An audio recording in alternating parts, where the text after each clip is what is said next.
Alright, YouTube, so we're about to get into my review of Final Fantasy 15. I've been wanting to do this. It was so hard not to do it in the early, the first few days of the game, but I wanted to beat it and kind of get the full experience of the game before I do the review, obviously. But part of me, I want to talk about the game so much, so I wanted to do it earlier and never did. Now, before we get into it, obviously, I'm going to say things people don't agree with. That's kind of the nature of a review, and it's going to be subjective to the person doing the review. Now, if I sound negative about the game, I'm probably going to be a little bit in this video. It's fine. It's not a big deal. You can say something about it in the comments. It's whatever. Just know that I'm probably going to say things you don't agree with. First off, let's knock some of the easier things out of the way. Of course, the graphics are amazing for this game. Final Fantasy, pretty much every console generation pushes the console to its limits with what it's capable of. They do that. They've done that since the original game systems, like PlayStation, PlayStation 2, 360, Xbox One, PS4. They always have some of the best graphics for games of each generation. So, obviously, the graphics for this game are amazing. That one's pretty self-explanatory. Next up, we'll talk about the combat system. Now, this is something that a lot of people said they played the earlier stages of the game, like demos and things, and that the combat was kind of bad. And that when the full game came out, it was a lot better than it used to be. Now, see, I didn't ever play the demo. I downloaded the demo and never got around to checking it out, and then it ended up just picking up the game and playing it. For me, the combat's great. It's something that I was skeptical of because I'm an old school Final Fantasy player. I love the turn-based RPGs. That's my favorite version of Final Fantasy. And this surprised me because I thought I was going to hate it. I've actually done kind of a rant about Final Fantasy 7 because it's going to have a similar combat system and how I'm not looking forward to it. And I can be honest with you, now I kind of am, because if it's something like this, but it'll probably be improved since it's going to be coming out after this, that it's probably going to be pretty great. And there is a huge learning curve for this because it's okay, you do have to hold, okay, there are some bad sides, okay? You kind of just hold down the attack button and you can fight. You can choose to tap it if you want to. You don't have to hold down, circle or B just to fight. You can tap it if you want, but it's just easier to hold it down because your character auto-attacks. There's also evading, where you hold down, square or X to evade attacks. You can also, you have to pull, if you push at the right time, you can block the attack and then you can hit them with a counter. There's things like that. You gotta get the timing down. Every enemy fights differently. You gotta kind of learn their fighting patterns and things. There is a huge learning curve for it. I was getting my ass handed to me by enemies that are much lower level than I am, just because I wasn't evading enough. And with the combat system, there's also, you can't even, really die in this game, dude. I don't know about you guys if you've played it or not, but I've never got a game over. I've never died once in this game, because they have this new system where when your HP falls all the way down, you go into a danger state. And when you're in that danger state, your max HP comes into play now, and when your max HP goes down to 0, you die. So, say you got 1,000 HP, it goes down to 0, then you go into danger. Now you got to lose more or less another 1,000 HP, and then it's game over. But the thing is, you have the ability to use items. And then even if your danger bar goes all the way down, you still have, a window of time to bring up your item menu to hit yourself with a Phoenix down and come back to life. So, they literally prevent you from dying, and I don't know how I feel about that. I don't know if that's good or bad. Some little small detail that I kind of like is how important MP is now. You have magic. You can get magic in the game. You find them all over the overworld and things, and you absorb them, and you can make them into spells. And they are their own weapon category. Noctis can equip 4 different weapons, and your teammates can equip 1 spell or their 1 weapon. And it doesn't cost MP, you just use the spell.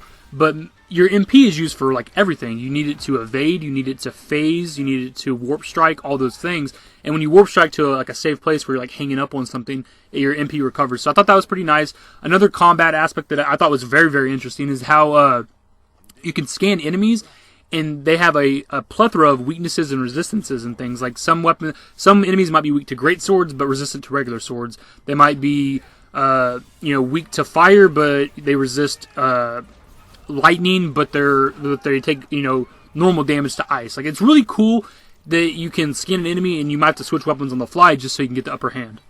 Next, we'll move on to the traveling. Now, you can fast travel in this game, but it's linked to the car. And you can't fast travel wherever you want. It has to be to parking spots and outposts and things, which is kind of a bad thing. Before the game launched, they told us we could travel by foot, by chocobo, by car, by airship, by boat. Now, only some of those are true, or I guess a majority of them would be true. You can travel by foot, by chocobo, by car, but the car's limited to the road only, just the road. You can't drive off the road at all. There's dirt roads you can go on, but it's still the road. The airship is still the car, so you can fly the airship wherever you want. You can fly over, parts that aren't road, but you still have to land on the road, which is kind of a problem. There is at least one location that I know of where you have to, where a location that can only be reached by airship, which is pretty nice, but it was kind of a bitch for me to land at. And the boat is the biggest one for me because you can't ride the boat, or you can't drive the boat, you can't travel by boat. You take the boat in the story to another location, and that's it. You don't get to do anything with the boat at all. You don't get to have fun with the boat. You don't get to explore. And that's what all of us were under the impression of, because that's what they were telling us. They told us we could travel by boat, and we cannot. You can't even control the boat during the little story piece. I mean, you can kind of curve it left and right, I think, but you can't even actually, drive it yourself. You can't go explore, hidden islands like you could in the older Final Fantasies, where you had the overworld. You eventually, in older Final Fantasies, you'll get a car, and then, a boat or something, and then the airship. And with the boat, you can explore, hidden islands and fight, enemies, find hidden things. And that's not possible in this game. And that was a big, big letdown for me. Since we referenced the fast travel, let's talk about the load screens. These are absolutely some of the worst things I've ever experienced in a video game. Now, we've played plenty of video games here that have long load screens. Fallout's one of them, the Fallout series, Elder Scrolls series. Witcher 3 had some pretty bad ones as well. But these load screens, man, they can take anywhere from roughly 30 seconds to upwards of 2+ minutes, which on paper doesn't sound like a lot, but that is a lot for a video game, for a loading screen, just to load into the next area, the next area or whatever the case. Those are very, very long. This entire commentary right here, this entire part of the commentary is going to be done during a load screen, and I can make an entire video out of the length of this loading screen right here. It goes up to about 2 minutes, and that's just this specific load screen. I've had some go longer, I've had them a lot shorter, but it kind of varies. It's understandable. The world is quite big in this game. One upside to that is that once you're loaded into the world, as long as you don't fast travel or anything, there is no load screens. So, once you load into Lucius, which is the name of the area, the country, or whatever, you can walk from one side to the other. You can walk into every single town without a load screen. All those things. When your car pulls up and parks, after you fast travel and things like that, there's a quick little cutscene just of you guys get out of the car, the screen goes black, and then you're good to run around. But other than that, there's no load screens. You can walk, again, from one side of the map to the other. You can walk into every town, every outpost. I think even a lot of the dungeons don't even have load screens. You'll walk up, you'll discover the dungeon, and then you can walk into the cave or whatever it may be, and just continue down the corridors. There's load screens when you ride elevators and things like that. The really quick ones, where it's just another black screen and then it's there. But this is absolutely some of the worst load screens I've ever experienced in a fucking game, and I have to be critical of it because that's something I understand. Again, how big the game is, but this is bad. This entire commentary right here has been done during a load screen. I just want to emphasize that again. Look at all these lights. So we referenced the size of the game, so let's actually talk about the size of the game. Right here, you're looking at a map of Lucius. This is the area you start out in. After you get past the prologue of the game, the beginning, you pretty much, once you get past a little bit of where your car breaks down at the beginning of the game, you pull over to get it fixed, and from there, you literally just get the ability, you can walk from one side of the map to the other. There's a bit of a rubber band system, so you want to be careful if you choose to explore that in depth at the beginning of the game. But this is the map of Lucius right here. And the game is indeed open world, but this is it in terms of open world. After you progress through the story a bit, you get to where you want to take the boat to the next area, the next city, Altissia, which is the water city where Leviathan is and everything. And once you get to that, once you fix the boat up and go to that area, the game becomes linear. Now, Altissia is a good-sized town. There's a lot of depth. There's a lot of depth to it. There's a lot of verticality to it. There's a lot of things to explore. It has a bunch of different restaurants and things to eat at. There's a bunch of places you can get hunts that are specific to that area. But once you progress through the story even more past Altissia, the game gets even more linear. There's where you're riding a train to specific locations, and you're on the train. You can't do anything until the specific stops in the story. And then at the very end of the game, I won't spoil the end of the game, but anyways, the game just closes down. Lucius is the only open world area, and I think most of us were under the impression that the entire game was going to be open world. Maybe not necessarily take place entirely in Lucius, but I thought maybe that's what it was going to be. I don't know about you guys. Maybe you guys were aware that it wasn't going to be open world the entire time. But once you get to the second half of the game and you get to Altissia and everything, it kind of closes down to Final Fantasy 13, where it starts out open world and goes down to linear, whereas 13 was linear, and then you got to a specific point in the story and it became somewhat open world. And I don't know, it just kind of threw back to 13 and it kind of became ugh. Alright, so now let's talk about the story. Now, this was probably one of the best stories I've played in a while, especially for Final Fantasy. I actually gave a shit. I actually felt something. I didn't get emotional. I didn't cry. I don't think I've ever done that with a video game anyway, but it was definitely an emotional journey. that being said, the length of the story was a problem. Now, if you guys remember before the game came out, they were claiming, so many hours of story, and they added on some hours, and by the end of it all, it's supposed to be a 50-hour story, which is by far not true. I beat the game at 54 hours. I was 54 hours into the game whenever I finished the story, and then, saved and then restarted with, like, the bonus chapter, which is, like, the after-story stuff. So that was very, very much not true. And I've had people argue with me about this. Like, they meant, 50 plus hours if you do the side stuff. And that's not true. That's like saying Fallout and Elder Scrolls have 100 to 200 hour plus stories if you choose to do everything. And it's like, how ridiculous of a statement is that? That's not true. There's 100 to 200 hours of gameplay, yes, but not story. The story is defined by the main story, and that is it. You can't tell me that the side quests and all that shit is part of the story. Like, just stop. Now, obviously, you can do side quests, that'll develop characters more and things, and you learn more about them, and you could argue that that is part of the overall story, but it's not the main story. And, like I said, I had 54 hours at the end of my game, and at least half of that was training and run around and exploring. So, the game offers about 20 to 30 hours of gameplay for the main story alone, which is still pretty good, and it's a lot longer than some other games. But all the same, I just felt like they kind of lied to sell the game, trying to say that had a lengthy ass story when it really kind of didn't.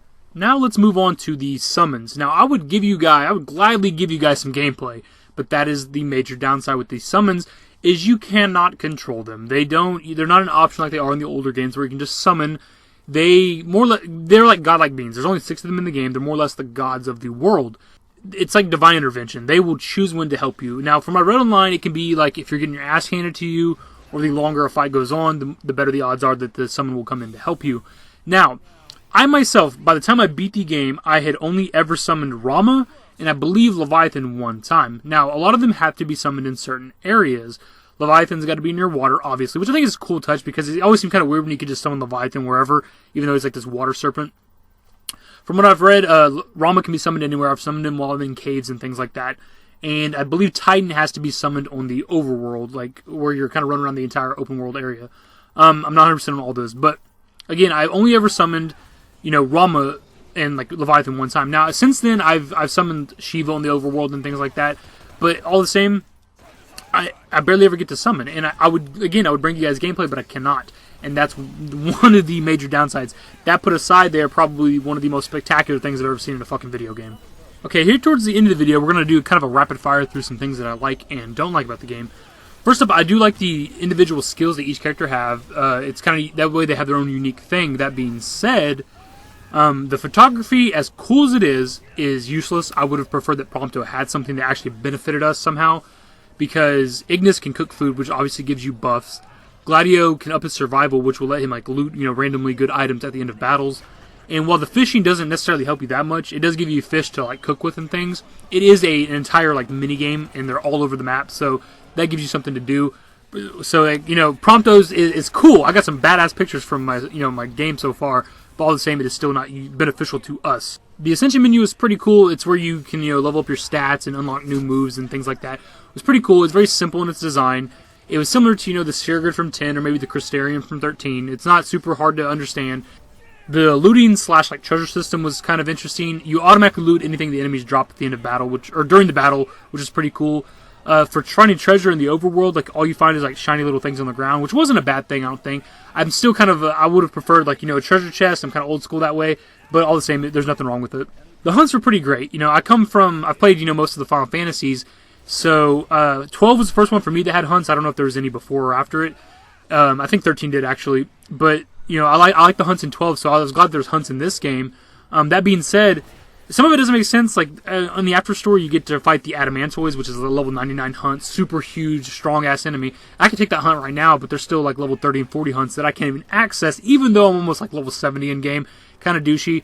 A lot of hunts take place if you get a hunt from the same restaurant area, the destination for the hunt tends to be in the same spot a lot. I can't count how many times I've been in I think Lestalem or the Monster HQ or something, and had to go to the Vesper Pool in the exact same area and fight a different enemy, whether it be night or day, who cares?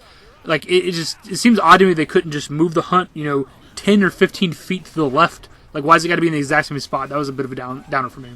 The dungeons, I have absolutely no bad thing to say about them. They were all very unique in their design. You have like ice caves, like an old castle you go explore down into, regular ass caves, mine shafts, all those things are all different in their design, and there's unique dialogue to everything.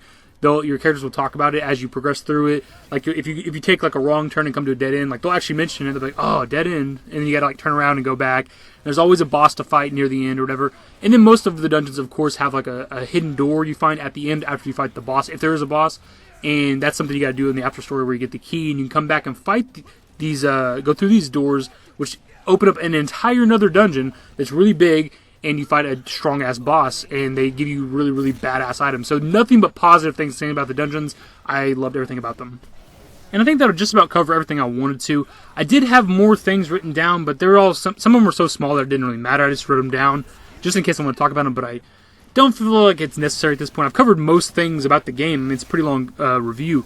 Now, as I said before, you probably disagree with me, and if you do, let me know in the comments. You don't got to be an asshole, but I mean, if you are, it's whatever.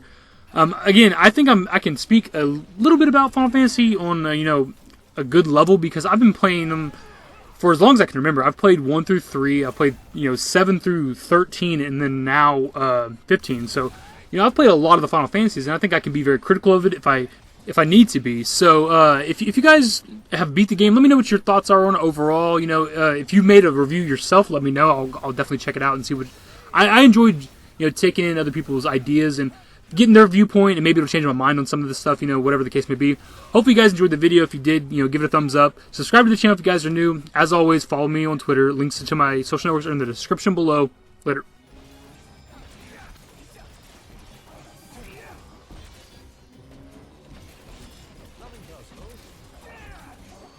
Ain't got much life left.